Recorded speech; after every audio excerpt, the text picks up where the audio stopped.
Hello বন্ধুরা, তো এই ভিডিওতে মোহনবাগান নিয়ে খুবই ভালো একটা আপডেট আছে। তো ভিডিওটি সবাই শেষ অবধি দেখো, আর চ্যানেলে নতুন হয়ে থাকলে চ্যানেলটি অতি অবশ্যই সাবস্ক্রাইব করে পাশে থাকা বেল আইকনটি অন করে পাশে থেকো। তো সকালবেলা মোহনবাগান অফিসিয়াল পেজ থেকে আরমান্দো সাদিকুকে অফিসিয়ালি বিদায় জানিয়ে দিয়েছিল এবং আরমান্দো সাদিকু অফিসিয়ালি এফসি গোয়াতে সাইন করে ফেলেছে।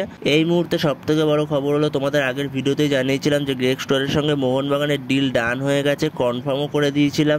তো আইএসএল কাঁপিয়ে যাওয়া গ্রেগ স্টুয়ার্ট আবারও আইএসএলে ফিরছে, যেটা তোমাদের বলেছিলাম যে অফিসিয়াল অ্যানাউন্সমেন্ট আসলে তোমাদের জানিয়ে দেবো। তো গ্রেগ স্টুয়ার্টের অফিসিয়াল অ্যানাউন্সমেন্টটা মোহনবাগান ম্যানেজমেন্ট করে দিল।